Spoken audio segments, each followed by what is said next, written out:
Hi, everyone. You're listening to the Engineering Politics Podcast. Today I'm going to be talking with an artist who has many skills and insights you don't typically hear on a podcast about politics.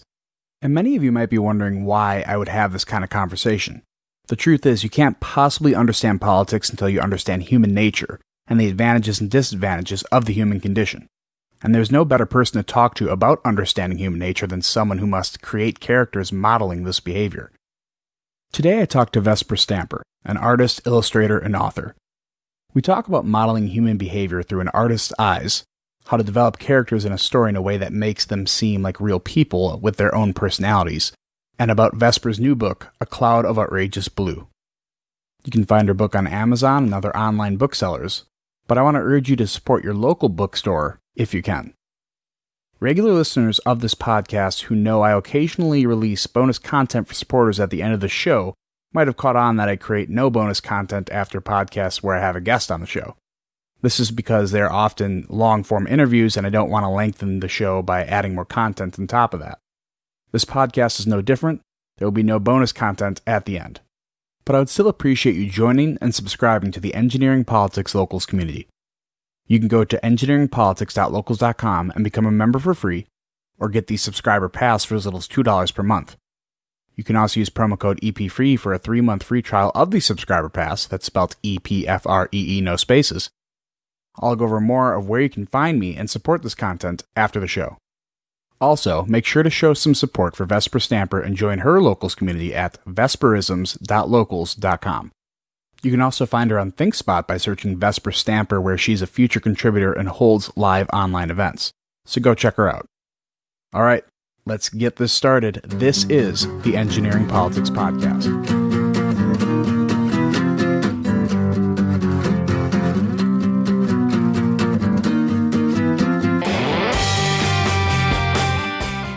All right, everyone. Thanks for joining.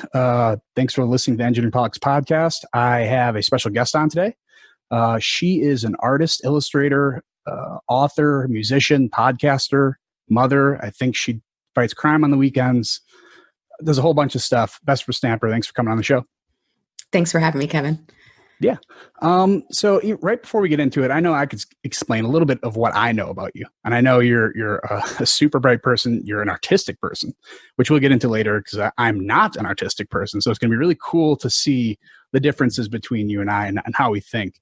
But before we get too far forward, can you just give a brief kind of bio of yourself? And I know you started illustrating and then you went to a more authoring, and kind of explain that process and just explain your background a little bit. Yeah, sure. So I have been illustrating since I could hold a crayon. I have the pictures to prove it. I have the stacks of drawings to prove it. And I was always drawing fairy tales. And that really continued. Once I learned that you could actually make a living doing things like that, there was no turning back for me. I did it. I will say I did a short stint 1 year, my freshman year of college. I went to theater school to do scene design for theater. But it was a very quick departure from that. I realized illustration was all I had ever wanted to do. I wanted to make books, and I really wanted to make special books for kids in difficult circumstances.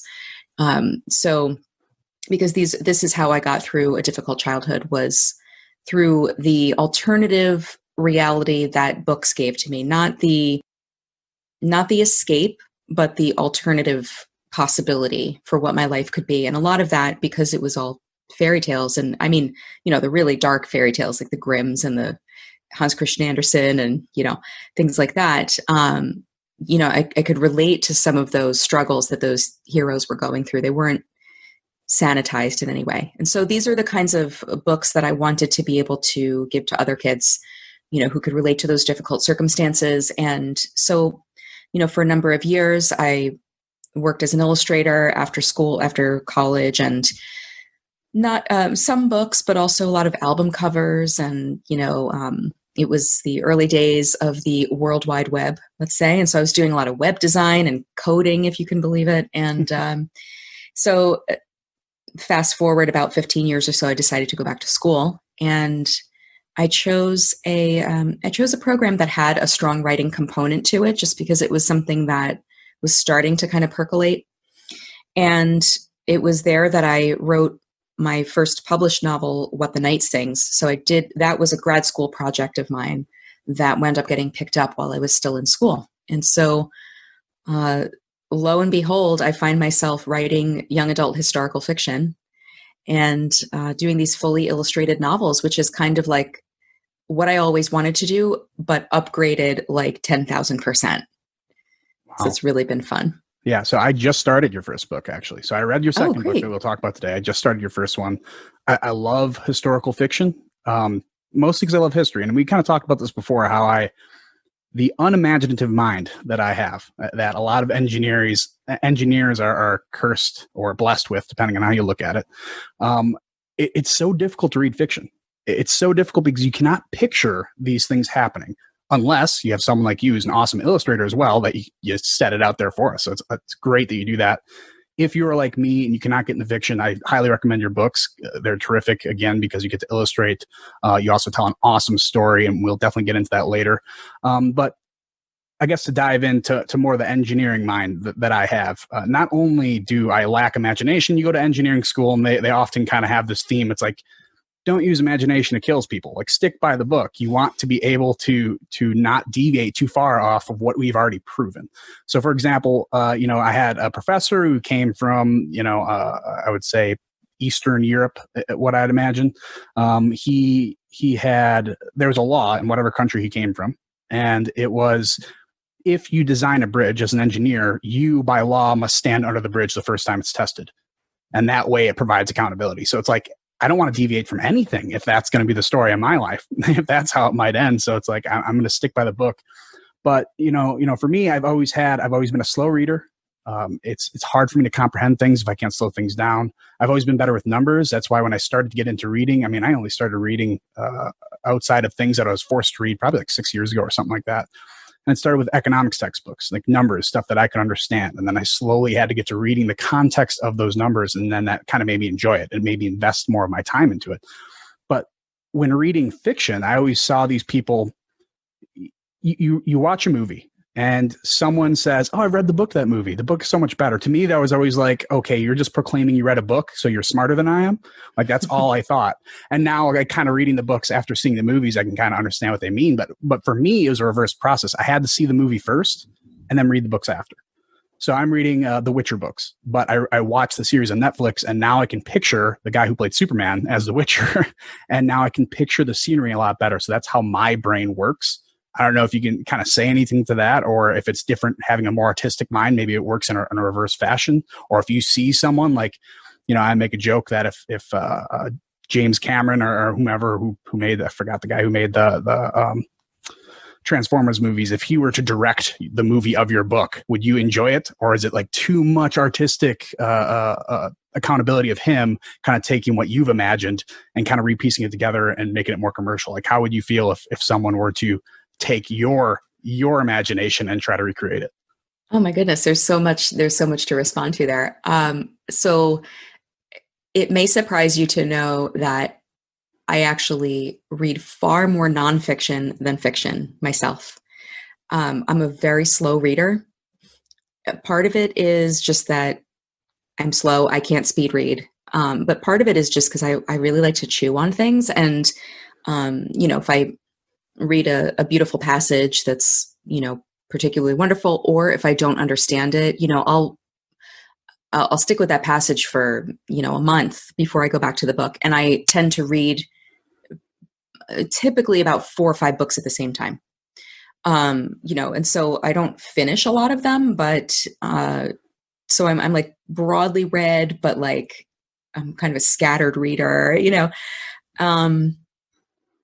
and I like what you said about reading in, or taking that process and kind of going into reverse, because I think I could see how it could come across as snobbery in a way. If you're not wired that way. Yeah, for sure. Mm. But, my daughter is one of those people who, like, she will not see a movie until she's read like the entire series of books of one, of a series. So she's a purist in that way. But like for me, I can go back and forth. Like, one of my favorite books is Jane Eyre. hugely influential book to me. I've read it several times. I kind of go back to it, when I need a shot in the arm kind of, and I've watched every Jane Eyre movie that has ever been made, and to me, it's like, it's not necessarily the one that sticks the closest to the novel. It's the one that feels the most like what Jane feels like to me, like the character. So it's more character driven than whether every jot and tittle was kind of like covered. So that's how I feel about the movie versus book thing. In terms of my own stuff, I would absolutely love, and if there's any, movie producers that happen to be listening, I would absolutely love my books to be made into movies, because I watch a lot of film as I'm writing and illustrating. With the book that you're reading right now, What the Night Sings, I watched a lot of like Russian cinema, Eastern European cinema in this kind of genre called slow cinema. So it's like, it's very much about feel, and, it's not super plot driven, and, they're not action movies, like they're very slow moving. And it was because, those movies really just like, they got into my visual way of processing. And so I would love to see how a producer or a director would take my work, and especially the images, and then create moving pictures out of them, because they kind of come out of this cinematic experience too. That being said, often what happens, I mean, unless you're like a really, really famous author, if you sell the movie rights to your book, you pretty much sign away your creative control. And I think that that's why a lot of these movies wind up underserving the book audience, because the director, takes it in his or her own direction, and that may not be, it can deviate quite a bit from what the author intended, but I think that there are examples where the cinematic interpretation is actually better than the book. And I will say, The Handmaid's Tale is one of those. I don't recommend anybody watch The Handmaid's Tale. It's actually like horribly abysmal and like, terrible, but it's a great story. Not the book though. The book I really didn't like. I didn't feel it was very good storytelling. Sorry, it's my opinion. But the show really takes the raw material of the book, and the director is actually a much better storyteller in that case. So, I mean, I haven't seen the Transformers movie, so I can't speak to like whether that would be the right director for my films. But I think if I had to choose, I would actually choose my husband. He's a really great film storyteller. Yeah. Yeah, the guy who did the Transformer movies, the problem with him is you take an example from your book where you have a wooden cart, and if the wooden cart would run into a steel wall or a stone wall, it would explode for no reason whatsoever. There's explosives and everything in that movie. Everything blows up. And there's some people who made spoofs off of it that are just like hilarious, where it's just that thing, like someone drops a flashlight and it explodes. And it's like random. There's a lot of it's all visual. That's all you rely on. And one of the quotes that I actually pulled from you, and I kind of paraphrased it, I think a little bit, so I don't know if it's exactly right, but what I found really, really fascinating is the way you explain your kind of between illustration and writing. And I described it as some parts of stories must be painted with words and others written with pictures. And the way that you explained that, I think, did a really awesome job, because full disclosure, I've been listening to an audiobook because I've been mostly listening. I drive a lot, so it's nice to listen to an audiobook. But every single time I go through however many chapters, I memorize it in my head. I go to your book and I go through the illustrations, because it does really help with the context of the book. Mm-hmm.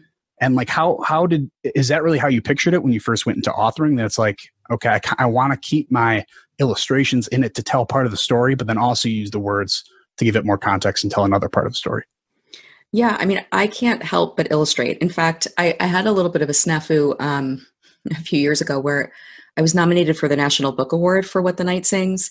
And so as part of that, they fly you down to Miami, and there's like this, really prestigious like book reading and stuff. And so, I gave this reading from What the Night Sings, and Lisa Lucas, who's the head of the National Book Foundation, she asked me a few questions, and it was like I was rolling, and then the very last question she asked me was, do you prefer writing or illustrating. Now, keep in mind, I'm in front of the National Book Foundation.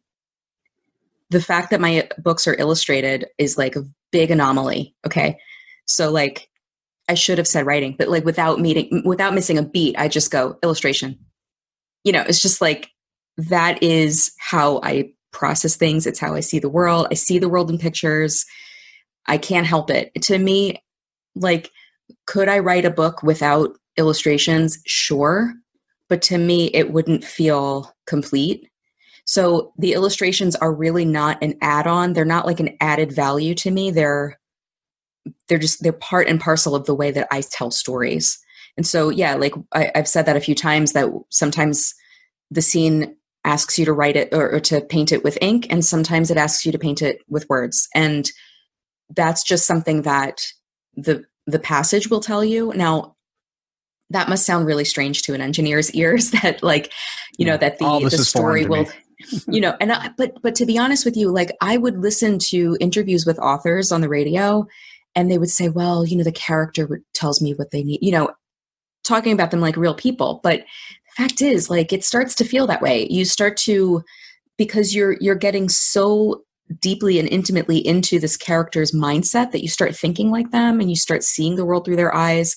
And so it does feel like they're a real person, and also like an extension of yourself. Even if they're completely the opposite of you, they're still being like, they're coming from you, in this really weird way. But yeah, so in terms of the visuals, I am really, really happy that you're going back and forth between formats, because that to me is like, that holds so much promise for, people with learning difficulties, with, who are reluctant readers, who really don't enjoy books that much. A lot of those, those different formats are gateways for people, to engage the story. Because to me, it's not about the illustrations or the words or the audio or whatever. It's about the story. Like, is the story coming through? Is it engaging people? Is their world being expanded by experiencing this story? And I think that writing historical fiction, especially, I don't really have any interest in writing another genre, like fantasy or, speculative. Yeah, but do you have to? History is pretty broad. I, it's huge. It's not like you're going to run out of material. No, but I think history, it's like, it's providing me more than enough fodder for imagination, because history is just the story of people making choices, and who could deny that right now we're living in a historical moment? Who could deny that, right? So, my attention is very piqued, and I keep thinking, like, 20, 50, 100 years from now, what's the story that people are going to be writing about 2020? It's going to be interesting. That will be a series, I think, as far as 2020 is gone, and it's not over. So knock on wood. We don't need anything crazy happening. Yeah. But you actually touched on a lot of the big things that I want to get to here. But before I move forward, I do want to, I guess, talk to my audience, because maybe some of the people in my crowd are going to be like, oh, why are you bringing an author on? Like, this isn't, because normally I talk about politics. I'll talk about culture, Sure. talk about all the different things. And, this is, I think bringing you on here is such an awesome opportunity to not only plug a book that I really, really enjoyed, but also politics. You don't have politics until you understand human nature, or you do politics really, really poorly, which happens a lot. But you have to be able to understand human nature. You have to be able to understand culture. And I think artists can capture this in such a profound way that us simple people can't do it. Like, we just cannot picture it. And if we cannot characterize kind of the human condition well enough, our politics will end up going on deaf ears, or we'll try to implement policy that's just not going to help anyone, because you're talking to a machine. That's the problem that my side, I'm a conservative, and the conservatives have always had a problem by thinking people are machines. Here's the data. This is what you should know. This is exactly how it's going to end up if we implement this policy. Just do it. And people are like, I'm not a computer. I'm a human being. I have, the kind of line from Ben Shapiro, my thoughts don't, or my facts don't care about your feelings. Well, you can reverse it saying my feelings don't care about your facts, and it's just as valid, right? You have to talk to the human element of it too. So I think having you come on is an amazing way to kind of bridge that gap. That's a blind spot for me as well. I'll admit it. And really, I want to dive into what does the artistic mind see, at least in characterizing human behavior, that can maybe help us bridge that gap a little bit. So some of the questions I want to get into, and really the big question that I want to get into, is what is your process in modeling human behavior in your books? Because I can speak as an engineer. So as an engineer, I design parts that are made out of elastomers, so rubber, basically. And in the engineering world, rubber is notorious for being a very, very hard material to understand and characterize. So what I do is when I design a new part, I have to be able to characterize material behavior in order to understand how I should make this part. And when you put it in a certain environment, it's up to me as the expert for, my customer, my clients, to say, okay, what will happen in this application? What will happen under these environmental variables? And I have to be able to properly predict what that material, what that design will do. So it's all about characterizing material behavior. And I believe it's the same thing for you. You have to characterize human behavior. You have to be able to say, if this person, like you said, is an extension of yourself and put in this situation, maybe me as an individual would make a different decision, but this character who has their own personality, their own belief system, what do they do in that situation? So I'm just interested, how do you model human behavior with your characters in your books? Well, it's so interesting. There's a few ways that I could answer that. You should know about artists that, it's not a prerequisite to be an artist to be tortured and have a horrible life and, always be on the edge of suicide or something. Those caricatures, they don't really serve, to understand what artists really do and how we think. But in my case, some of that is true. So, I alluded to the fact that I had a really difficult upbringing, and I probably in the first 18 years of my life lived 4 lifetimes, and so partly through these fairy tales, but partly through what was going on in my own life, I really saw how different human choices had different results, not in the same way as a computer or but some of it was predictable. And so, as a result, I got a really strong BS meter, partly from growing up in New York too, just it can be pretty brutally truthful and honest. A lot of people don't roll with that, but it was a very tell it like it is kind of thing, and a path that I chose. So apart from being an artist generally, the value of truth to me is paramount.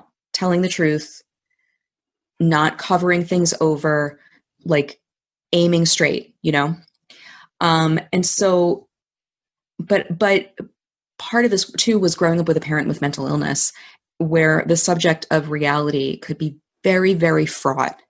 It was you were questioning your reality sort of, based upon what they were presenting to you. And so, so all of that kind of fed into this really piqued interest in human nature for me. Like you're saying, human behavior. Why do people do the things they do? What makes them tick, but also not just what makes them do the cruel and horrible things, but what makes people resilient? What makes people able to emerge from trauma and not be a basket case? There's that statistic that says that, most people who are abusers have themselves been abused, but most people who have been abused don't go on to be abusers. Right. So, the subject of human choice, the subject of nature versus nurture, all of those things, those are the questions that I'm bringing to my particular vocation of being an artist. Right. So whether it's the visual stories I'm telling or the novels I'm writing, those are the questions I'm bringing to it. So somebody else in a different profession might bring those same questions, but their medium, it might come out in psychiatry. It might come out in politics. Any one of a number of things might come out in being a school teacher. And so that's, what I try to bring to it. And a lot of, I guess too, growing up in that kind of environment, you ask a lot of questions about yourself. who am I in relation to these people? Who am I in relation to the world? What choices do I have that are different? So a lot of, and this can lead some artists to narcissism, but if it's properly stewarded, it can really lead to hopefully, I'm hoping that what I'm doing is serving people by drawing them out of themselves into a better understanding of their place in the world as well and their responsibility in it. It's interesting. The key word I picked up on what you just said is truth. And we'll get a bit to that later, because I think, especially today, truth is sometimes put on the back burner, not always number one priority. But I think to an artist, if you lack truth, you're going to lack bringing in a crowd. You're going to lack bringing in an audience, I think, because in art, more than I think most spaces, inauthenticity exude. I mean, it's out there and you can see it, and it automatically turns people off to some things you do. And I think more places than most, being an artist, being an author, you cannot get too close to pushing truth to the side, because we see it today a lot of times, mostly in journalism, is the most obvious form of it, where if we lack truth, okay, you lost half your audience already, and now you can either target the segment that you want to go after, or and then you normally end up being a shill for your side. So I think the truth element that you bring in there is extremely important, especially if you actually want to tell a good story, and the good storytellers know how to put truth in there. I guess another question I have, when you're developing a story, I guess a bit of a two-part question. Do you develop a narrative basically, or do you develop a kind of a storyline, a beginning and an end, and then develop the characters? Or do you develop the characters, kind of go on this trajectory that you want the story to go, but then those characters having different personalities and different worldviews change your story while you're going through the process of storytelling? Yeah, it's definitely both. There's a dance to it. So, but I want to not miss this. I want to not miss saying this when you talked about truth. Okay. There's this saying, I can smell a lie like a fart in a car. People really can tell. Well, you hope they can tell. You hope they can tell, my God, when they're being sold a bill of goods. Yeah, you hope they can, because not everybody can tell that. If they're conditioned to be, if they're softened enough over time, they won't be able to tell that they're being lied to. But like I said, I just have this really strong BS meter, and I just kind of assume that I'm being lied to most of the time. So to me, like the onus, though. Yeah, I'm very skeptical. So to me, the onus is on you to prove to me that you're telling me the truth. I'm not an easy trusting person. So in regards to journalism and things like that, I absolutely assume that everybody has their biases. It's funny to me that people will like demonize, let's say Fox News or something like that, when CNN does the exact same thing. They're all doing the same thing. It's infotainment. They're gonna maximize things to serve their audience, and they're gonna play with the truth. You know what I mean? And so it really is up to like the responsible citizen to go ahead and really look into things, like watch whole speeches. Don't just rely on headlines, things like that. So Anyway, I that needed to be said, but yes. But I do think that a lot of that can creep in to literature, like contemporary literature, and maybe we can talk about that afterwards. But I don't want to miss. So can you just repeat your question? Question you just asked. Yeah, the question I basically asked was, do you come up with your narrative, your beginning and framework, and then yes, or do your characters kind of dictate where you go? Yeah. So okay, so yes. So when I come up with the first thing that will come to me is usually a question about history, a question about some kind of historical happening. So with What the Night Sings, my first book, it was, wait a minute, what happened to all the Holocaust survivors right at liberation? Because I know them as like my friend's grandparents, but they're, where did they come from?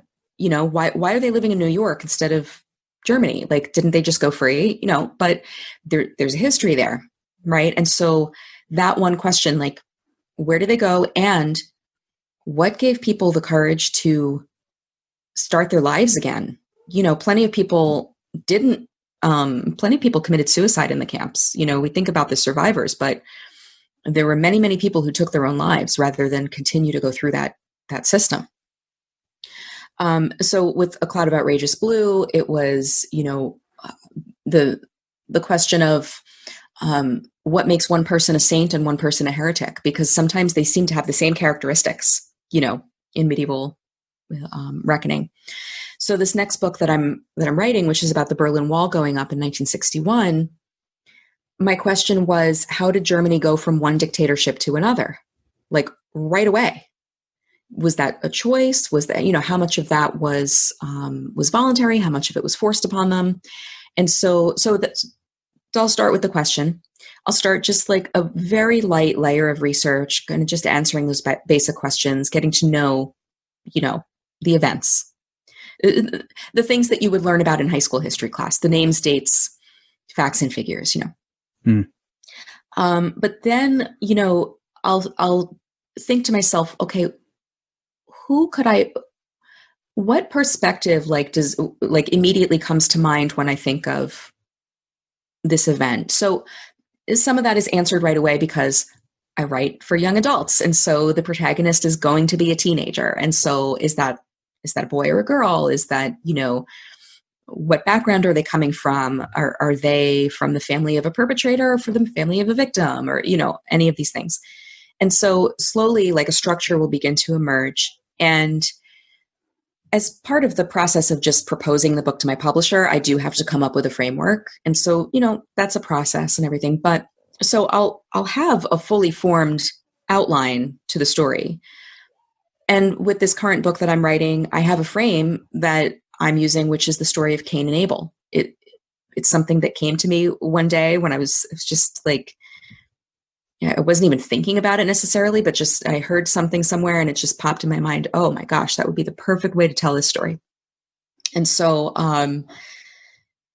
so I have a frame, but then as I'm developing the character and as I'm getting to know and form these different personalities, then it becomes about, okay, what would this person really do in this situation? And then there is a little bit of play in there. And so the ending might totally change, but that's not because I'm imposing it on the book. It's really because the story is emerging from the choices of the characters, really. It's interesting. When you talk about, Germany, I try to be more of a history buff, although I don't spend enough time looking into it as much as I should. But for Germany, especially, it seems, just knowing them because Germany is the engineering mecca of the world. Like that's where you go. I pray to the east to Germany for my engineering gods, I guess. But it comes with a culture. I mean, their culture breeds this kind of very straight line, very efficient type of mentality. I know you have more experience in Germany than I do, but just learning from their engineers, you can kind of see this culture. And I think maybe that quick turnaround in dictatorships might have something to do with the culture. And because the little secret of dictatorship, and people say, America's great, which I totally agree with. And everyone thinks democracy is good. Well, democracy is horribly inefficient. It is it's like that by nature. You want it to be that way, but the most efficient version of government is dictatorship. And I think if you have a culture that really values this efficiency and say, if we want to make our lives better, let's make it better fast. Because in democracy, it goes up and down, but you want the up and down to go on a upward, trend. Whereas dictatorship next day, everything could be better depending on the values of that dictator. So I'm thinking maybe that might have something to do with Germany and cultures like that value that efficiency, that value that quick turnaround. Because I know you and I think agree on, certain aspects. We think, especially in America, we think freedom, the yearning for freedom, is the default human condition. That's the default belief. It is not. We can definitely tell. You read the Gulag Archipelago, you know that for sure. I mean, Solzhenitsyn explicitly says that, saying like, we outnumbered these people taking us to the camps. We did nothing about it because it just wasn't it was just whatever. That's part of our life. We didn't think of freedom that way. And I think it's a mistake for us to look back in history and say, well, they must have these values. Why didn't they fight back? Even at the beginning of your first book, I got, I think, like the 5th chapter, and they said, they're looking around all these fences, like, why didn't we just break out? And then, they have the British, the British soldiers kind of saying, like, why didn't they just grab a gun and get out? And sometimes it's culturally is not in the front of your head. And I think that might leave certain cultures predisposed to sometimes going in that direction. And it's useful to, I guess the one decent part of the more globalism is to be able to export cultures. Because that's what America does best. We're the main exporter in culture in the world. And by doing that, hopefully we're exporting freedom and allow people to be like, okay, maybe freedom's a good thing. Maybe me being successful helps everyone else, even if it doesn't mean, kind of socialism where I'm just going to give you my money. No, me being successful and giving you a job is much better than me giving you money or something like that. So I guess it's a quick aside.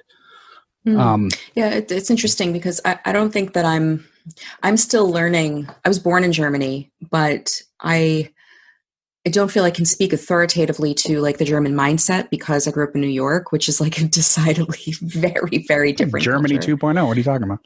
Oh, come on. No. I live in Wisconsin, which is Germany 2.0, basically. Very, very similar. Well, I married a German, Swiss German. So, and his parents are German Lutherans from Ohio. So nice. I can definitely say it's a very, very different mindset that I'm really trying to learn. But I am fascinated by this, comfort of the state kind of thing. So, I think we need to remember that Karl Marx was German. Karl Marx was not Russian. We see like the most, sort of obvious outplaying of his ideas in the Soviet Union, but he was a German. He was a, mid 19th century German and Jewish. So that should kind of leave his alert button going off to any sort of tyranny, you'd think, right? You would think, although he renounced, he renounced his Judaism. He was a really bad dude. I think people don't understand, like, Karl Marx was a real jerk. Anyway, but, I'm right now, like, I'm obviously, because I'm writing about a communist country, I have to really steep myself in really understanding Marxism and really understanding the differences between Marxism, communism, and socialism. It is very complex, and I'm really just at the beginning of it. But I do see what you mean, that there is the yearning for freedom is not as strong as the yearning for self-preservation, or the yearning to be taken care of, the yearning to, for paternalism, really. And well, it's that trade for freedom for security. So, people think that they want freedom unless the government tells you, but don't worry, if you lose your job, we got your back. It's like, okay, that's security. People are willing to do that. It's convincing. Except it doesn't work out that way. Oh yeah, for sure. Because in those societies, the message is we'll take care of you. But if you're a dissident, your options are over. Or not even if you're a dissident, if your parents were X, then your options are limited. If you come from this social or ethnic group, you must be taken down several notches so that these other people can rise or whatever. And so it's really not as equal and secure as, the message on the label. Oh, they all eventually figure that out. It just depends at what step you figure it out. Hopefully get there a bit earlier. Yeah, exactly. And what always winds up happening in these cultures is that there's a really strong dissident movement, because people start to say, hey, I actually do want freedom. I do want self-determination. And so, you'll have like heroes like Václav Havel in Czechoslovakia, who was an artist, who's a playwright, and a lot of them are artists. A lot of the dissidents, there's a great book called Burning Down the House, Haus, by Tim Moore, which is about how punk rock took down the Berlin Wall. And a lot of it was because it was these dissident young artists that were just like, I'm not subscribing to this anymore, you know? And so, you have the people who go into these movements like that ahead of time and say, you know, I see it coming. I'm not bending the knee, you know, and unfortunately, like, you know, things don't always go great for them. And then you have a lull where there's like forced conformity. And then you have emerge out of that, you know, a movement of dissident artists and thinkers who wind up rotting it from the inside, you know, and taking it down. But that process can take a long time, you know, it can take a couple generations.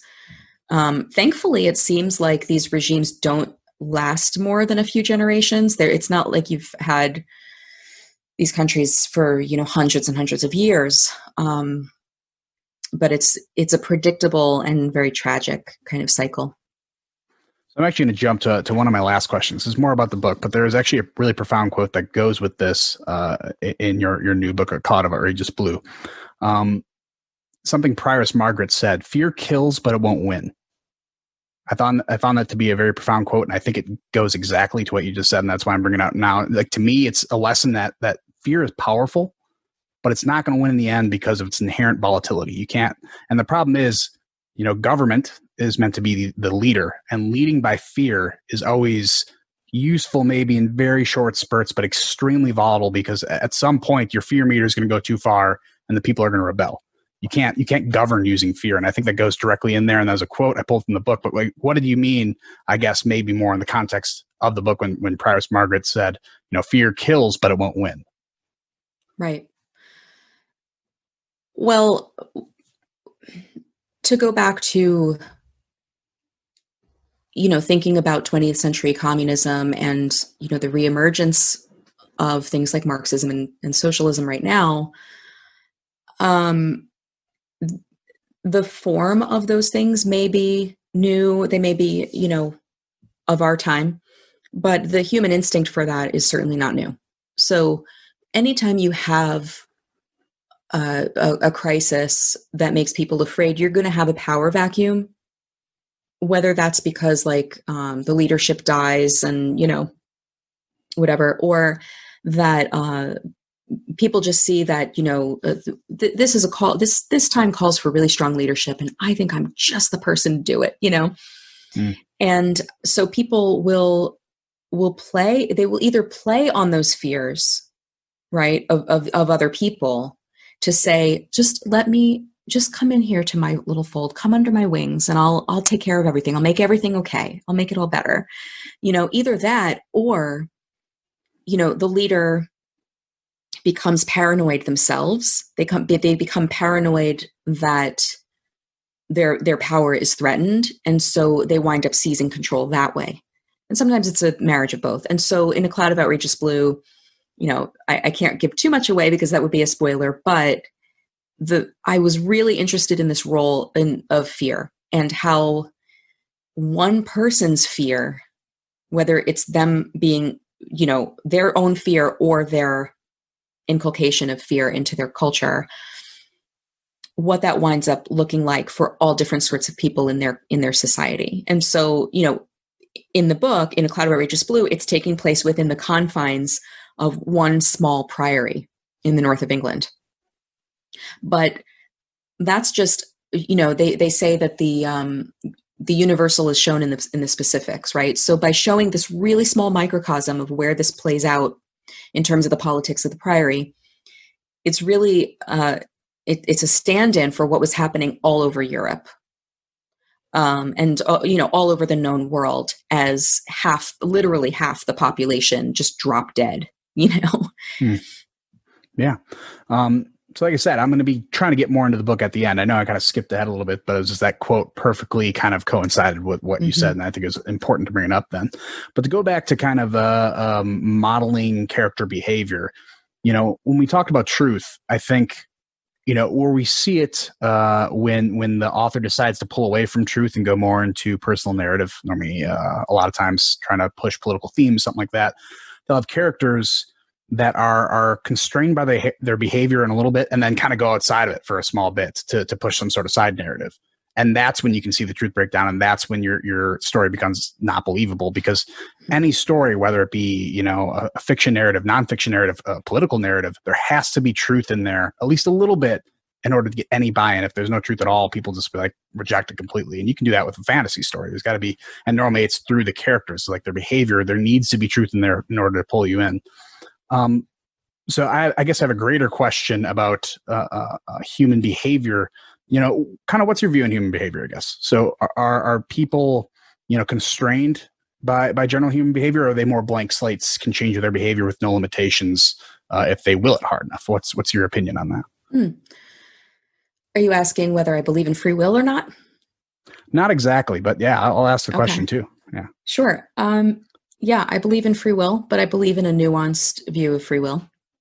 So what I believe about human nature is, largely influenced by the Christian framework of original sin, but with a nuance that, I was raised in a Jewish home. So the view that I grew up with was that it's not total depravity. It's actually that we are a complex mixture of both, because we're created in the image of God, like this majestic, loving, relational being, right?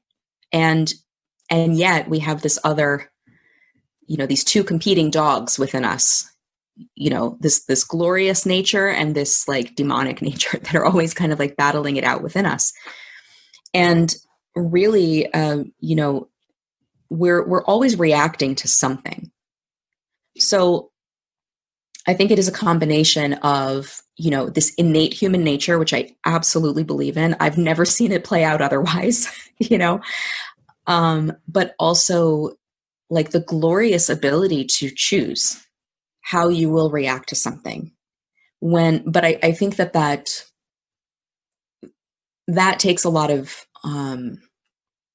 that takes a big commitment to self-knowledge.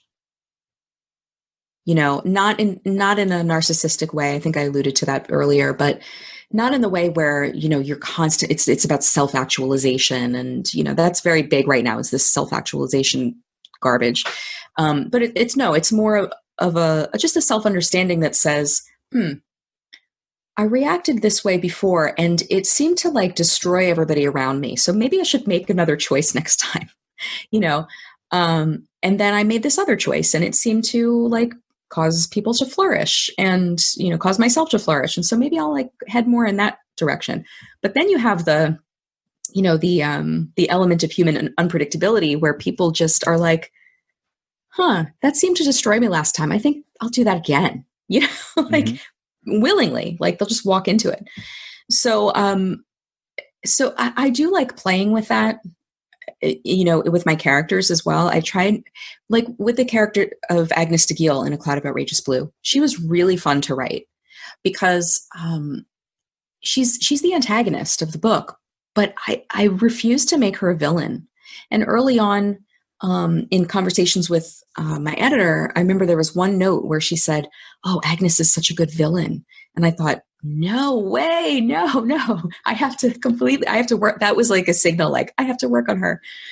Well, the thing is, if I can stop you there, yeah, like villains, you root for the villains to lose. That's the big thing about villains. With Agnes, I can say the whole time I'm rooting for her to turn it around. Like I'm rooting for her to get back to the light. And that's, I think that is what you captured really well there. And that's why I wouldn't characterize her as a villain. Yes, the antagonist, but still not a villainous figure that you're rooting against. It is someone that you're like, come on, get back, let's go. Yeah. And wouldn't it be so amazing if we looked at people who really are we do have antagonists in our lives, but if we looked at them as antagonists instead of enemies, my goodness, like how much potential there is in that, and I think that's, Jesus said, love your enemies. Like, how can you do that if you believe that they are the epitome of evil? You'll never be able to do it. But if you understand about human nature, that this person is the same as me, I am the same, I have the same propensities toward any one of a number of reactions, good and bad, that this other person has. And, right now we really are living in a lamentable time where we've really lost sight of that. And I think part of it is because we have lost just that sort of like low level hum of that understanding of human nature that comes from that Judeo-Christian framework, where it's like, what are you replacing that with? And has that, again, when you replace that understanding of human nature, has it led to human flourishing or has it led to destruction? I'm just going to throw it out there, you know? So I think it's a problem. You're speaking a different language. It's like you can't, if you're, and Jonathan Haidt kind of puts, I don't think it's his original idea, but the rider and the elephant kind of thing. It's like if you're the rider, your reason, the elephant, your intuition. If you're just speaking the language, if you're telling the elephant, you're going to go left in 3.5 miles, like the elephant's not going to know what you're talking about. You got to speak the elephant's language. And that's the problem. I think if we disregard human nature and, you know, we're basically blank slates, we're computers. And you tell someone to do something without speaking to their intuition at all, you're normally get the opposite results of what you want. And I think it's an important detail to understand. Yeah, I think that this is actually a particular temptation of young adult writers that I've noticed, that there's a temptation to take all of the hang-ups that you had as a teenager, you know, especially about your parents or your authority figures, and to put that into the villain hero framework instead of the antagonist protagonist framework, right? And so one of the biggest lessons you learn when you emerge from adolescence is, oh, like my parents were human beings and they probably did the best they could, you know. And what I've noticed, a temptation among young adult writers, is to demonize parents, and to just assume and to really caricaturize that there's a lot of very like thin parental figures in those books, and even if the protagonist is like destroying their life, they're always the hero and the parent is always the villain. And it's like, I'm sorry, life is just not that neat. And it really kind of like I can smell that lie like a fart in a car. It reeks to me of a kind of agenda that's not based on truth, and it's not based on self-understanding. So here's where I come from writing for young adults. Okay, I'm a parent. I have teenage children. But even before I had children, I felt like my responsibility was to tell the truth and was to try to bridge the gap of understanding between people who were coming from very, very different, you know, places. And so I never want to, it would be awful if somebody like could read my books and figure out like who I vote for or something, or like, you know, like try to discern my politics from it or something. I'm just trying to tell the story of human relationships. But a lot of times I've noticed in this genre that it can seem like authors are still dealing with unresolved issues and using their readers as their therapists. And that is just really unfair.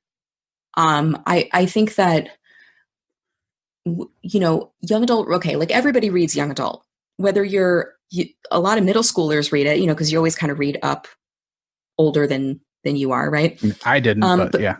Well, that's the tendency. Is like you want to read about people who are older than you just so you can, like, because they're cooler or whatever, you know. But there's also a lot of adult readers of YA.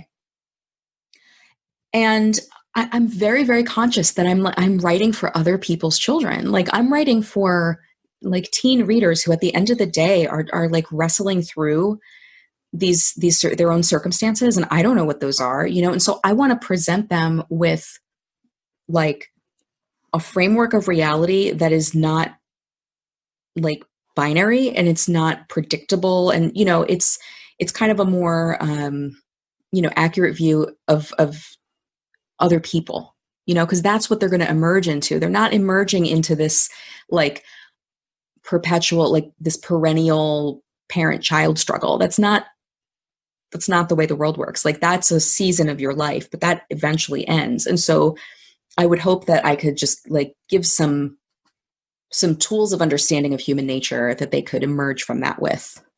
Does that make sense? Yeah, it does.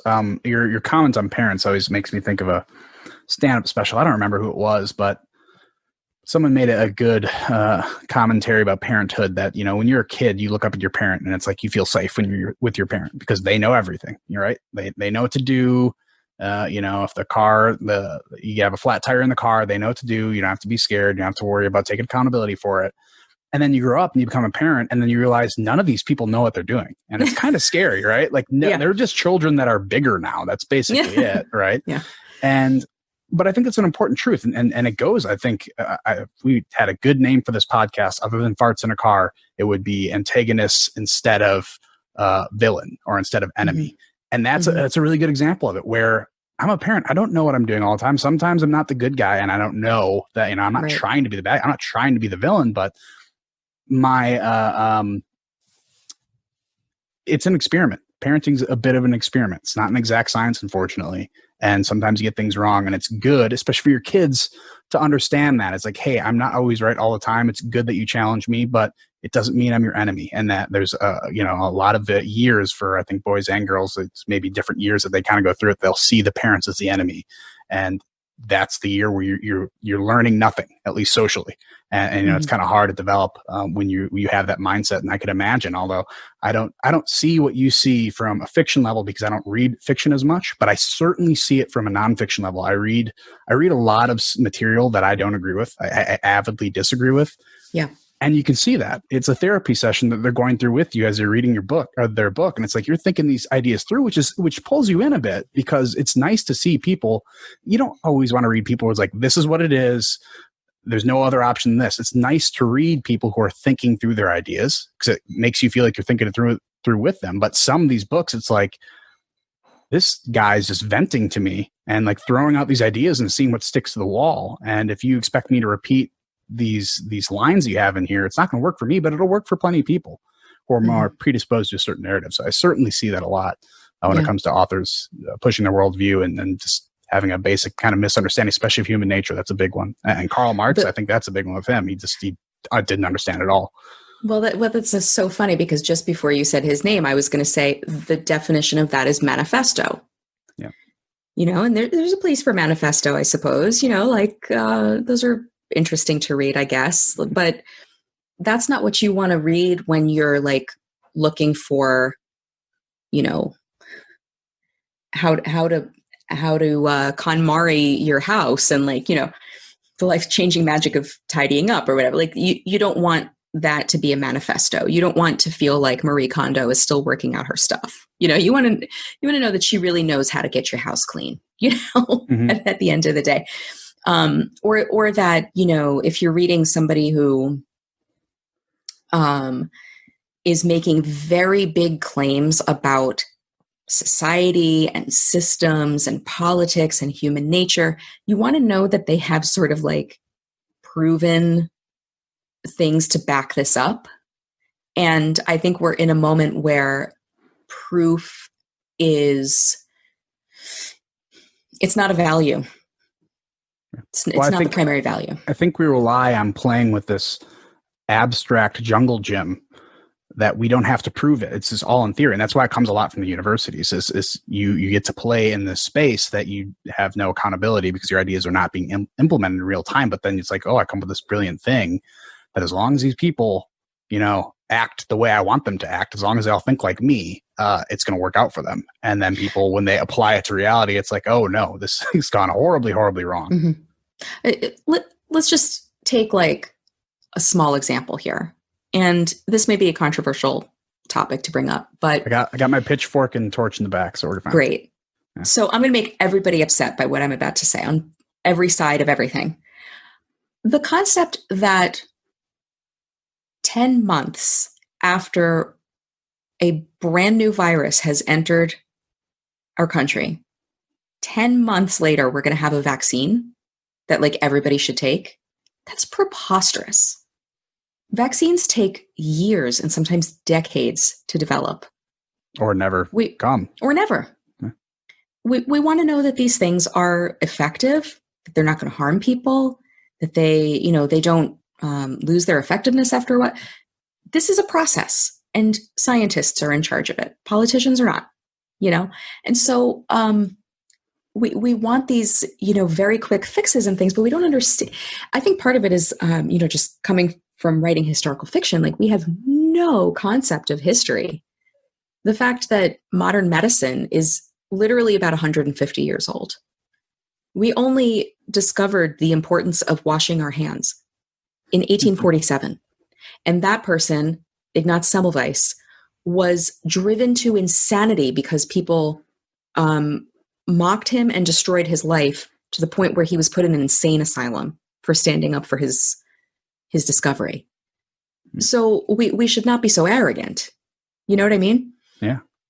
Yeah, that perfectly leads me to my next question, actually. And that is when you're in the writing process, how do you set aside personal experience to dive into the mind of a character without that experience? And the example that you just used right there is exactly what I've used, is the pestilence and the plague before germ theory was created. Like, you have to get in the mind of someone who has no idea of the most simple understanding we have is wash your dang hands after you touch a pile of dirt, or you touch, you're picking up dog poop. Wash your hands before you start putting them back in your mouth.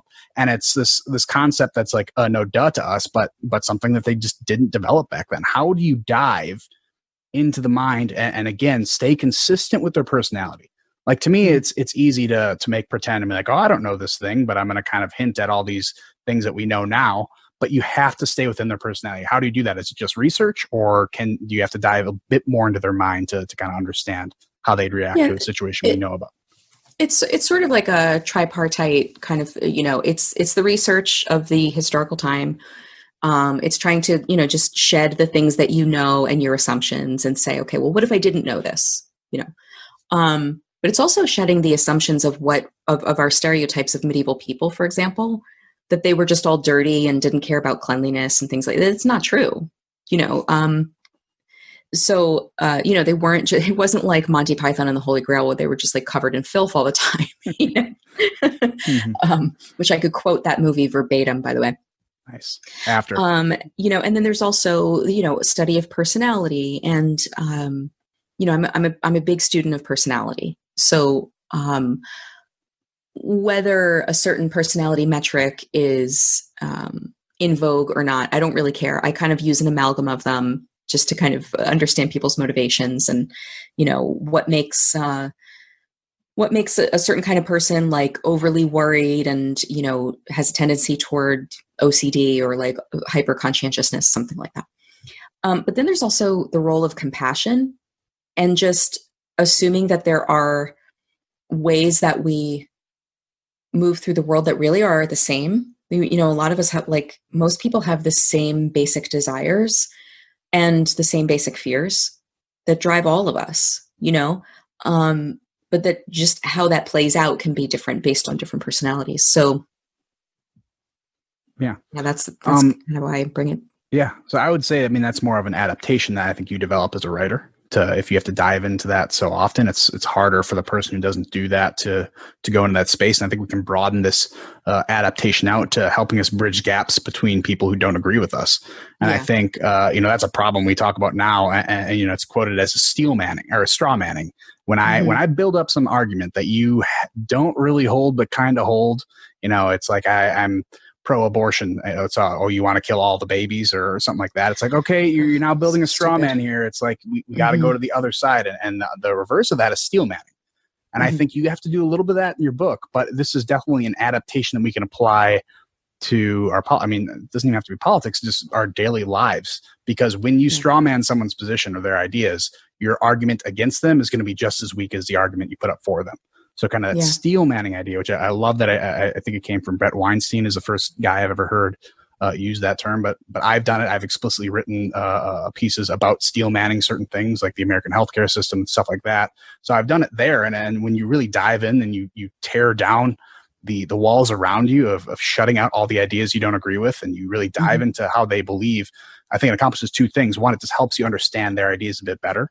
And two, and the big one, and we're talking about this when it comes from not labeling people as your enemy, you kind of understand that these people aren't evil people. They're people who want the same things you do. They just come from a different direction. And maybe sometimes they're a bit ignorant on something. Maybe sometimes you're ignorant on something. It's the best way to grow, because I know I've changed a lot of my opinions in the last year or so. And what Do you think the adaptation you develop for doing this experiment in your book help you when it comes to just talking to people you don't agree with, kind of steel manning their position? I think I'll answer this with a little bit of background. So when I say that I grew up in New York, the image that comes to mind, I think, for a lot of people is the perception that somebody would have when they're moving to New York from somewhere else, which is like, oh, New York's this hip, cool place, and it's like where you go to get famous, like New York or LA, and it's like, that's where all the cool stuff is happening. Well, I'm a third generation New Yorker. When you grow up there, and you go to public school there, you're not just interacting with like these, because a lot of people who come to New York from other places, like they have a bit of money. I mean, you can't really move to New York unless you got a bit of money, right? So maybe their parents are wealthy, or they got a trust fund or something like that. Or somebody's bankrolling their experiment, But when you grow up there, it's not like that. So I grew up with working class people. Like, I can really identify in a lot of ways with, people from the Midwest and, people from flyover country or whatever, like working class, blue collar people, because that's who I came up with, and poor. And I also traveled quite a bit. So I'm not one of those people who's in like a New York bubble, who's just like, oh, I'm so jaded of the world because I'm like, New Yorker. No, this is, so my exposure, has been to just a lot of different kinds of people. And I'm interested in them, and I see them as like all very worthy. Like, okay, for example, my grandparents they built a house. They had 5 kids, so they built a fairly large house in Staten Island. And my grandfather, who was an engineer like yourself, all the best, yeah. And but my grandmother was this real tough cookie. She still is, real tough cookie. But she had such a soft heart. She was a real estate broker. And she was the type of real estate broker who would, like, if you were between houses, she'd let you stay at her house until your house closed. And sometimes this got her into some scrapes because she would bring people into the house who were like fairly unsavory, and she would let homeless people stay at her house. It didn't matter. It was a big tent. It was a very big tent in my family. And in my immediate family, like very liberal Democrats. And so we just had a lot of different kinds of people coming in and out of the house all the time. So to me, like the concept that one kind of person is like unacceptable and the other kind of person is like, oh, well, I can tolerate that person. It's like beyond my capability to think that way. I just can't think that way. To me, it's like, and just watching also the example of my grandfather, who at his funeral, person after person, stood up or said something afterwards. Like, when I was with Ron Young, I felt like I was the only person in the room, and he was just a curious person. Like he dignified people just by asking them questions about themselves. Didn't matter who you were. It was a very, very like equal opportunity kind of upbringing that I had. So that kind of steel manning is very natural to me. It wouldn't dawn on me to like flatten or cheapen somebody just because they made a Facebook comment or something, Is there any advice you'd give to someone who doesn't have your same upbringing, maybe came in a more, I guess, homogeneous culture and then maybe sees things from the outside? Because you deal a bit more in the religious space, right? So you can see this kind of thing. And I know it happens. I'm Catholic, so it happens a lot kind of coming from my side. And I talk with a lot of people of my faith, when it comes to tolerance. Tolerance is not a word I tolerate, ironically, because tolerance, you can tolerate the intolerable, and it's a circular logic, and I can get into a whole thing about that. But, I talk with them as like, through my beliefs, why am I okay with my neighbor being gay? Like, to me, doesn't bother me one bit. And, it's not, I don't see it as tolerance. I see it as he's another human being. He's a child of God. Why would I treat him any different?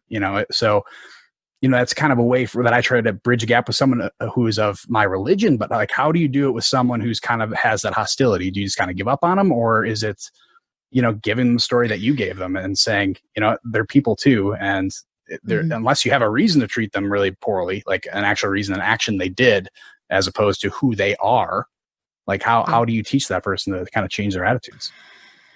As I'm getting older, I'm giving myself more permission to not make the tent quite so wide in the sense of we have a real narcissistic streak going on in our culture that when you talk about toxic people, that's on the rampage. Like there are really, really toxic people out there who will turn on you and will literally seek your destruction. And so I'm not saying that you should like keep the door open to those people. Not at all. If somebody's like being abusive towards you, you should, give them the boot, wipe the dust off your feet and say goodbye. And, for the sake of your family and the people that you're entrusted to care for. But barring that, this is where I think that Judeo-Christian framework really is our best answer. It dignifies every human being. It can't help but do that, So if there's somebody, who you're having difficulty with, again, if they refuse to dialogue with you, you can't make them, right? It's not about force. But if it's just somebody who's different than you, then it really is on you to challenge yourself to say, I will not strawman this person. Like I will not flatten this person's human dignity. I just won't do it. I'm going to be the one to go out of my way. And I don't think that's like, I don't think that necessitates, kind of like certain kind of upbringing. I think that's for everybody. We all want to like circle the wagons at some point. We're looking for self-preservation. We're not looking for freedom. Right. Mm-hmm. So there is a sense in which like we can feel threatened by people that are different than us. And it's really on us to be the ones to bridge that gap. But I will say this, that the more that you can get off of a screen and make your life as analog as possible, you will really find yourself rehumanizing people. Because this thing, it flattens, it just does flatten us. And especially with social media, it forces us into just algorithmic, like we're victims of the algorithm. And we like have to reckon with that and say, no, I dissent. I will not be part of the algorithm. I'm going to humanize. I'm going to live among human beings, mm-hmm. And I'm going to widen my tent pegs, but in real ways, so maybe that doesn't mean like you start posting articles by the opposite political party on your Facebook or something, but maybe that means like you invite that neighbor over to dinner and say, hey, why don't you bring the beer, Yeah. I think it's a great way because, to explain that. And the reason I like steel manning too, it's a more academic way, I guess, to say, make sure to present the best argument for the other side you can. I know my alerts kind of go off from having a religious upbringing, but not talking about it. Like we went to church every Sunday, but we didn't talk about church stuff at home. So it's kind of like believe in this stuff, but where it's just too weird. I mean, the two things you never talk about, especially around the dinner table, is politics and religion, right? Yeah. So it's like you're kind of brought up in that space, and I get unless you're at my house, right. Well, I mean, I love if I walk into someone's house, and actually, we have good friends now that we just made who are like that, and I love hanging out with them because it's more freeing talking like that. But it has allowed me to build these red flags up when I hear myself talking through a religious worldview, because now I allow that person to say you're using a theocracy effectively to shut me down, and I don't appreciate that. And I kind of have to fight that, I guess, urge to sometimes, because even though a lot of things, I have a friend who's like, I don't need religion to tell me that murder is wrong, and I'm like, well, murder is explicitly a religious idea because you can kill someone and have it be legitimate. It's like have like all these things are fine. Yeah, right. Because the 10 Commandments don't say thou shalt not kill; they say thou shalt not murder. Yeah. Well, unless you translate them wrong, and I think that's a problem. The issue. But that is like what makes murder what makes homicide different than manslaughter? Yeah. Like this is an argument based on human dignity. It's an argument based on our humanity. So anyway, I interrupted. No. I mean, that's exactly what I was pointing toward. It's like almost every argument you make, especially if it's an ought to argument, I try to go outside of moral because, again, red flag pulls up and it's like, if we're going to talk morality, I know you're talking about religion, I'm not going to agree with you, but what we ought to do with something, the phrase that I hate most that we throw around today, the most hated phrase I have is believe in science. Science is not a religion. It's not an ideology. It's like science tells us what to do. You got to prove science, but it doesn't tell you what you do with it. I think we have a religious calling to investigate the world around us, but that does not tell us what we ought to do with science. And I think when people try to put religion and science at odds when they're not even the same, they're not in the same category, I think is crazy. And I think that comes from us being conditioned to not talk about politics, not talk about religion. Now our politics, since it's become more fashionable to talk about, it's super divisive. And religion, the rare times it's talked about, shut it down. It's, the separation of church and state, which is one, a phrase basically found in the Bible, and two, is not what most people think it is. So you're supposed to really keep the state out of my church is what it was meant to be, not the other way around. But whatever, I guess it's a topic for another day.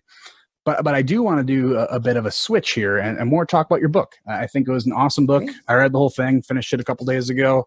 Like I said, great illustrations. It really helps people like me understanding the context. Like I can't tell you enough. You mentioned at the beginning of this, if there are people like me out there who have a hard time picturing the scenery and understanding the story from a visual standpoint, books like this are great for me.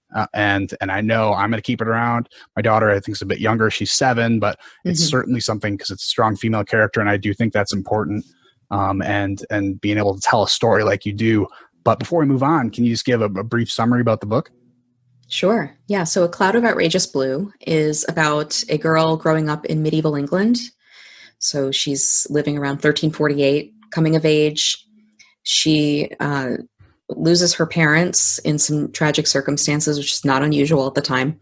But she's a girl who has a bit of difference about her. And so these days, the condition that she has, we would call synesthesia, which is this crossing over of the senses. And so she experiences the world with these experiences of color, these bursts of color, this kind of way of perceiving that she comes to understand not everybody does. And so when she loses her family, she's sent to live in a priory, not as a nun, but as a laborer. So she's invisible. She's the lowest of the low. She doesn't even merit, a religious calling, anything like that. She's just a servant. And through her work at the priory, she comes to understand a bit more about her gift and the things that she's good at, and she finds a place there, very unexpectedly. But in 1348, the Great Plague, swept across England and began to kill half the population. And so when the plague arrives at the priory, she let's just say that she learns the role of her difference into making a difference for the people that she's with. Yeah. Just had a quick aside. You mentioned, I believe, in the author's note at the end of the book that you got to interview some people with synesthesia, if I said that correctly. How was that? Like, that must have been an interesting experience. So cool. I mean, I am so envious. Like, I really wish that I had this gift, There's different types of synesthesia. It's not, the one that I chose was mainly that she sees sound as color. So if there are, certain loud sounds or constant sounds or whatever, she experiences this in her field of vision as different color movements and things. My daughter has synesthesia, and it's the kind where each letter or number has a certain color and gender and position in space and things like that. That's not it's not my gift, but, and sometimes people have, a couple of different kinds, where they overlap. And so it's just the science behind it is that basically when we're babies, we all have this, we all kind of experience the world this way, but that developmentally there's a separation in the brain at some point where our senses become more distinct and we no longer experience it. But some people keep that connection neurologically. So it's just a very interesting, one of my favorite medieval figures is Hildegard von Bingen. And I think if you read her writings, they can seem like kind of weird and esoteric, but then if you read them through the lens of, oh, she might have had synesthesia, they kind of make a little bit more sense. And sometimes the things, as artists, but also as teenagers that make us feel so different. And we think, oh, nobody understands us. Nobody sees the world like this, and it can really make us feel on the outside of something, but we don't know, how many people are walking around, seeing the world in the same way or different ways than we do. Yeah. Unfortunately, Edith wasn't able to go on Google and figure out what she had. And so I could totally see that, especially as a young kid, being very distressful and thinking you're the other. And then eventually throughout your life, finding that's a gift and not just something holding you back. And I think that's a good, exactly. Good part of the story. Yeah. That's something that I've kind of come to accept about myself, as an artist, and I'm in my 40s, and I often felt like I just wasn't doing things correctly. Like I was always missing the boat, or I would have these recurring dreams about being forced to go on stage and play a leading role in some like community theater production when I had never looked at the script. I'd never heard the music before, but all of a sudden it's like, I wasn't even an understudy. And all of a sudden I'm like, I have to play the leading role or whatever. So I had a lot of that anxiety. And now I have a totally different understanding of it. I really embrace my difference. I really embrace the way that it enables me to build bridges, like having this conversation with you, would you think that an engineer and an artist would find commonality and be able to talk about things but of course we can. And so that's, to me, it's like the greatest gift of being an outsider and kind of like being someone who lives on the outside of things. It's great. Yeah, this isn't the exact same thing, but I know like my daughter will get frustrated, about certain stuff. She's got glasses on and stuff. And she's like, so people think I'm weird. And my thing to always tell her, I'm like, you want to be the weird person. No one likes normal people. That's like the dirty little secret. Like you might have your cliques in high school or whatever, where they make fun of you for not being normal, but normal people are boring. Like don't be normal. And, totally. I hope she takes that and kind of runs with it and does her own thing, because that's the worst thing to see if you have a kid who's got a unique ability to do something and then tries to conform to make more friends. It's like, no, be the weirdo. Those are the best people. And then in high school, like what happens is like you get these like real, like, artsy types, the like, I say artsy on purpose, like as a derogative, right? Like and it's like, oh, I'm so weird. I'm so different. And just like, please, you're a poser. You're not so different, Well, that's the truth part. It's like, you can see when it's inauthentic. There's just, I don't know how. It's just, you can always tell there's a tell to it. A lot of politicians have that issue. A lot of people, like you said, in high school, and they're trying on different masks, essentially, you can kind of tell. It's like, you're pushing it. Like, find something that's more you. And, I'm so edgy. Yeah, right. Please. Yes, I've listened to a few of your podcasts where you've gone over that, and I think it's very funny. So again, about your book, what's the most difficult part about writing a book like this? Is it kind of world building? Is it research? I know you mentioned a quick thing where you had to kind of take artistic license with the beginning scene, her riding on the carriage. Like, did they do that? You researched, like, I don't know. I'm just gonna throw it in there, right? Yeah, the research is not the hardest part. In fact, the research is the most gratifying and enjoyable part, because what winds up happening is you're like, you start connecting dots all over the place, and it's like, ooh, yeah, like I was on the right, just that satisfaction of I was on the right path, and it came to fruition. Yay, I was right about this assumption or whatever. The hardest part is actually putting the pen to the paper and writing the story, because like any artist will tell you of any medium, it's like the thing that you see in your head as fully formed, the discipline is getting it out through your hands and making it materialize. I don't know if it's the same with engineering. It's almost the exact opposite. I Really? start from some base template, and then like it's a weird thing, because I listen to like podcasts and stuff, and don't worry, all the products I make are safe. But I almost go in like autopilot with my hands, create something, and then I'm like, okay, how am I going to I'm going to see the environment and how I'm going to start to switch these subtle things to make sure I can understand the material behavior and make it more efficient for whatever system it's in. So it's almost the opposite, where I have to start somewhere. I'm maybe it is a little bit the same. I can't start with a blank canvas and expect to make something from it. That's the most difficult part. I have to have, and this is why I do little things like save myself templates. I'll throw it in place and be like, all right, this is what I'm starting with. Let me design around it. Yeah. Yeah. I mean, in a sense, like I wish I could screen share this with you. Like I work with a writing program called Scrivener, and it's meant to corral people like me into like very organized ways of working, you know? So I try to build really, really efficient systems for myself so that I'm not one of these people who's just like always inspired all the time. You know, I do need like a framework to work in.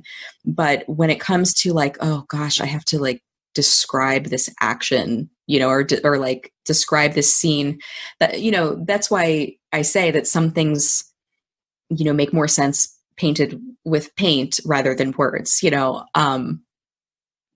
Differentiating that in the beginning can be a little bit daunting, because you do want to get like the basic story down and understand what you're dealing with. But then, yeah, that push and pull of like, what's going to be an image and what's going to be a paragraph. I don't know, you know? Yeah. So I think you kind of already answered this, but what's the most enjoyable part about writing a book? For me, the painting. Yeah, I'm going to have to say it's, yeah. Because the painting is the language that I'm most fluid with. And so, you know, I'll do a million experiments before I go to a final piece. So I don't know if this is going to be on video or not, but behind me, I have a bunch of, I have ledges behind me with different paintings. And these are all experimental paintings from A Cloud of Outrageous Blue. They're like the preparatory paintings that I did that didn't go into the book as final work, but they were like iterations that I had to work out. And absolutely, that's the most enjoyable part, because then I can like put on a podcast and, you know, just kind of flow or like listen to music, and I don't have to think so hard about it. It's a very natural language that I work in. Nice. So one last question, might be the biggest and most difficult question of the entire podcast. You have 1 minute to answer. I'm just kidding. Oh, we didn't have enough big questions that we were tackling here? No, those are easy. So you mentioned the author's note, and I don't know why. Maybe I'm weird. You're so edgy. It's the OCD part of me that forces me. I have to read everything in a book in order for it to be in my head complete.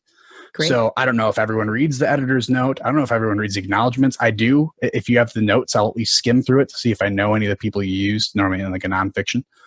And like, dirty little secret, the best part of Orwell's 1984, which everyone loves to reference, is the appendix.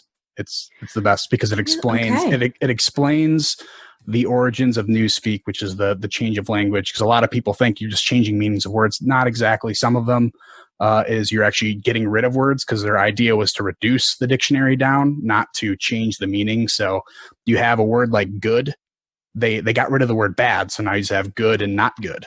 And what it does, it eliminates the spectrum between those two. You have good, kind of bad, bad, where it's now just good and not good. And now you only have those two things. And just by that, it inherently changes the way that word can be used. So I think it's like very important to catch those details. But complete side point. You said in the author's note that we are suffering from a meaning crisis. And I agree with you on that one. I think, you know, we're seeing mental disorders and depression and despair spiking, not because we don't have these advantages that we obviously, we're the most prosperous society of all time. You know, everything kind of concludes us to say we should all be having a great time because we don't have to worry about dying at age 36, and we understand germ theory. We can kind of, even though, you know, what we're going through now, this pandemic now is bad, we have the tools to fight it. Imagine if this happened, you know, in the 14th century, you know, how bad it could have been. Or 100 years ago. Right. Yeah. And we have these tools to fight it, and we still lack meaning. And it's pretty obvious to me. And to me, I guess, to answer the question for you, I think too many people think the meaning of life is to be happy, which is just the goal of happiness. To me, provides no meaning whatsoever. If you just want to be happy, okay, happy's there some of the times. And I guess I kind of take the Dr. Jordan Peterson theme where most of life is suffering, and those little spikes of happiness are great, but don't expect your whole life to be that way. Because if you expect happiness to be your meaning, what happens when you're down? Like all of a sudden meaning just drops and it's too volatile, and I explain this to people, not to go on too much of a tangent, but like when people say, do I want to have kids or not? To me, it's like, that's going to ruin my happiness. I'm like, okay, well, think about it this way. Your happiness when you're single is on a scale of 1 to 10, right? So you're somewhere in those bounds, 10 being high, 1 being low. Mm-hmm. You invest your time with someone and you get married. Your scale has now shifted from -5 to 15. Yeah. Like your highs are higher, but your lows can be pretty low. When you have a kid, your scale has changed from 20 to like -50. 20 is the highest. You'll never be as happy as you are with kids as you would be alone. But the worst possible thing that can happen with a kid is much worse than anything that can happen to you being alone. So it's a risk thing. If you don't want to take that risk, so be it. But for me, that risk is a no-brainer. Like I'm going to take that risk. So that's kind of, again, investing in happiness. When people think you're just investing in that scale, it's like, okay, that's not going to provide you meaning. Kids can provide you meaning, but it's not the happiness in there that does it. So I guess it's my long way around to say, what does meaning crisis mean when you mention it in the book? Yeah, you're so right that meaning and happiness are totally different concepts. Like happiness is a byproduct of meaning. Totally. Mm-hmm. I mean, think of the times that you're the happiest. It's kind of when life clicks, when things make sense and you feel like you're a settled person in the world, like you fit somehow, you just have a moment of happiness where,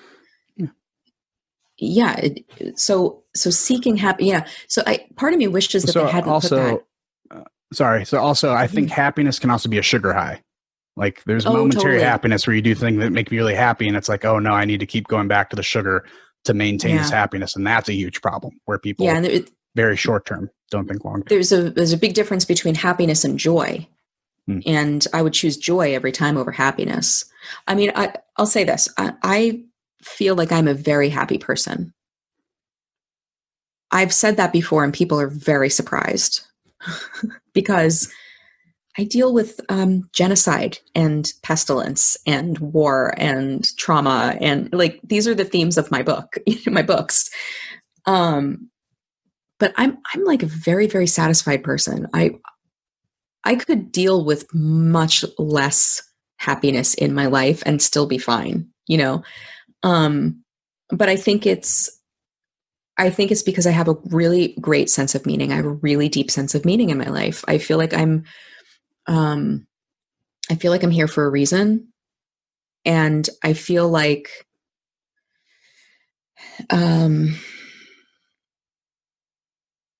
ultimately that comes from like really deeply believing in that imago Dei. Like I am made in the image of God, and therefore my life has meaning. Like I'm put here to, Irenaeus said, the glory of God is man fully alive, And so like, if I'm fully alive, if I am really seizing life and doing everything, like I'm participating fully in my Vesperness, then what more can I do at the end of the day? I'm not saying like that I don't screw things up. I mean, I definitely, it's not a value thing of like, am I getting everything right? It's not that. It's like, am I fully experiencing my Vesperness? I mean, yeah, I think I am, I read this quote today and I'm going to botch it, but it's something like, that sensitivity increases with affluence. And it was Nietzsche that said that. So like our sensitivity, our hair trigger offense, our dissatisfaction, things like that is actually a problem of affluence. It's not a problem of lack. I have been with some of the poorest people in the world, and I've been to their parties. Okay. They're not suffering from a meaning crisis. I'm not saying every poor person, but I'm saying that, affluence has its own problems. And one of those is you've got time to be offended, frankly. Who are the people that start these wars and things? It's like, It's elite people. They're they're not into.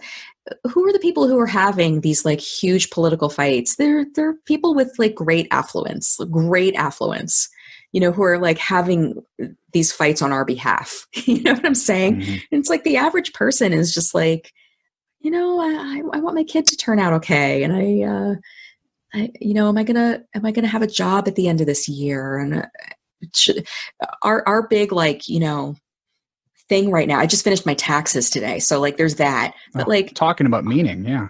I mean, but like our big decision right now is like, can we afford to put a wood stove in this winter? You know what I'm saying? Mm-hmm. So that's a pretty basic need, like the need for heat, right? Anyway, my point being that like if you choose to, and it is a choice, you can choose to pull yourself back into the real world and away from these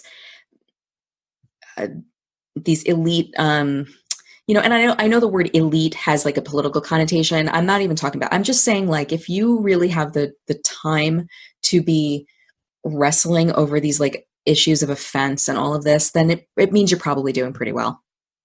Yeah. I think rates of suicide and despair, I think, are higher in people who are wealthier. You see them higher, and talk about like rich white women have higher rates of despair, depression, and anxiety, than you see like in the poor Black community. And it's because if you have something to hold on to, I mean, you can say a lot of different things about different communities, but when you have a community, when you have a sense of community already there, you're ahead of the game than sitting in a mansion by yourself, just thinking of stuff to do, So I think that's a very important point, and a good quote that makes sense. Yeah, totally. And I cannot fail to mention, if we're talking about meaning, the book Man's Search for Meaning by Viktor Frankl. Okay. So have you read it? I have not. Oh, I got like 40 books in the last. Yeah, I know. Well, the benefit to this one is that it's very short. So Viktor Frankl was a psychoanalyst a Jewish psychoanalyst, I think from Vienna, who was captured by the Nazis and put in a series of concentration camps. And he didn't lose his Viktor Franklness. He kept performing his services as a psychoanalyst or psychologist in the camps. And he would make observations about what would make one person, like everybody was in the same position, okay? Total lack, total dehumanization.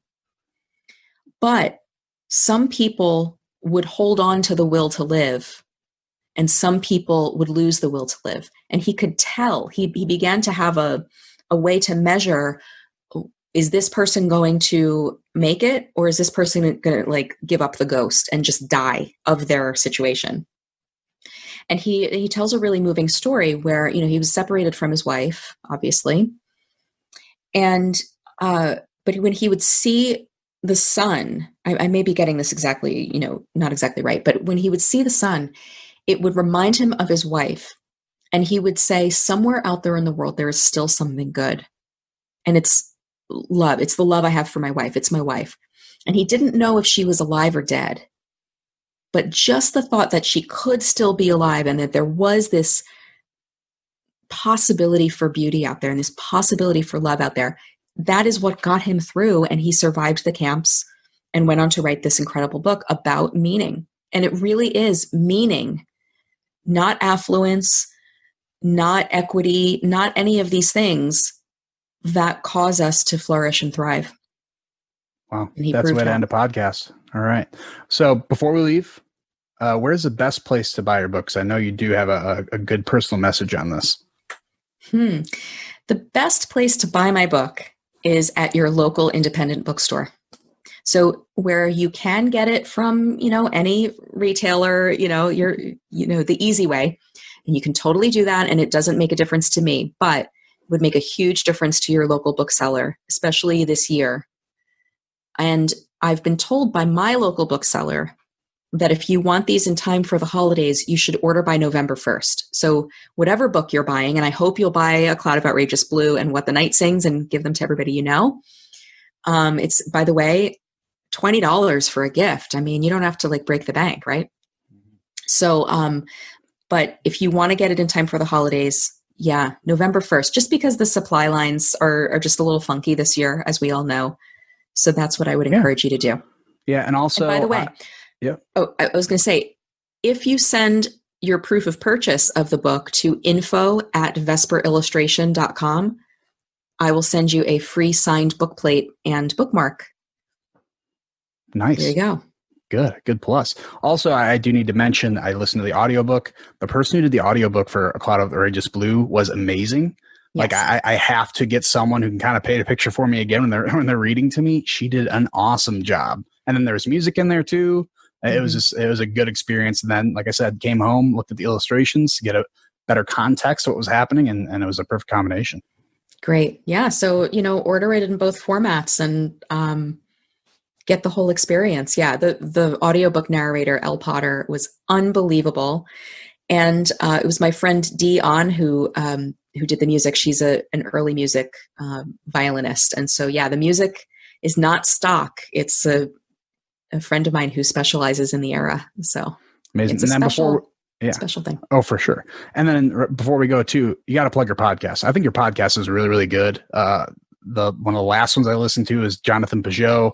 That conversation you had with him was awesome. I know he helped you a little bit with this last book too. Where can we find your podcast? What's it called? Yeah. My podcast is called Vesperisms, The Art of Thinking for Yourself. And it's basically my antidote to the political worldview. So the political worldview wants to flatten us, wants to pit us against each other, wants to make everything very, very black and white, binary. But artists don't think like that.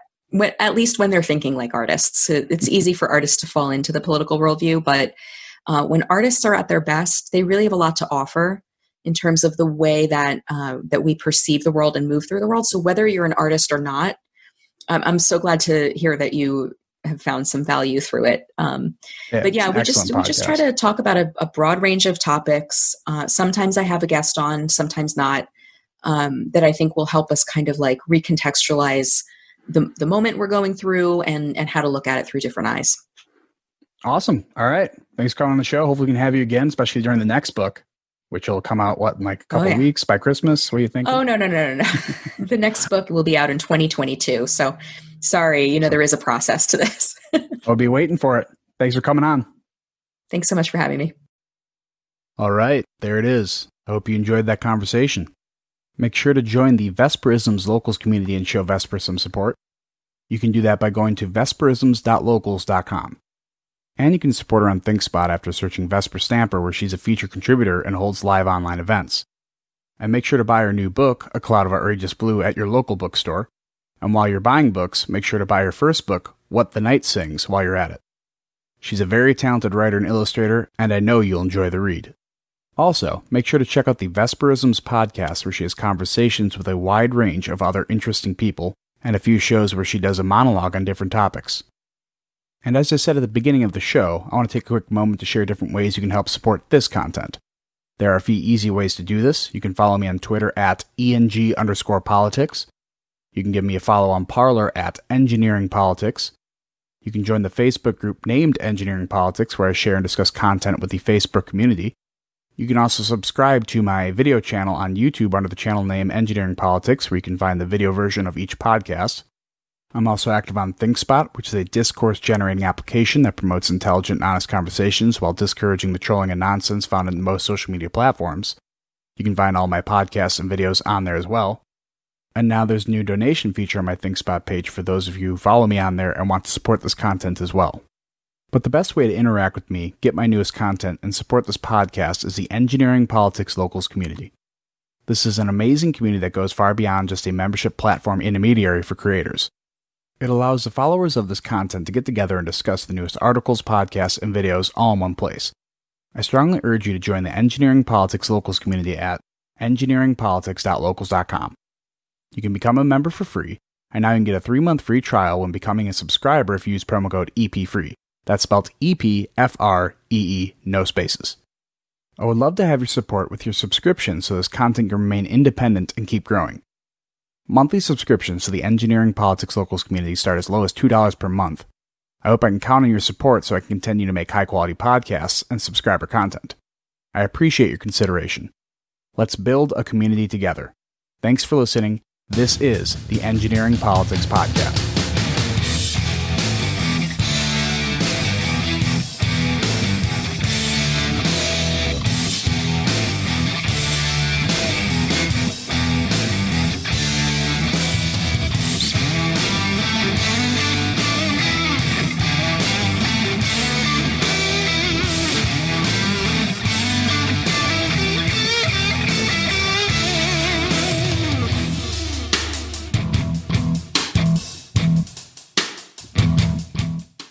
None of the persons, podcasts, books, or other references other than engineering politics used in this work directly reflect my ideas and/or personal beliefs, nor should they be held accountable for anything said during this podcast. Thank you for listening.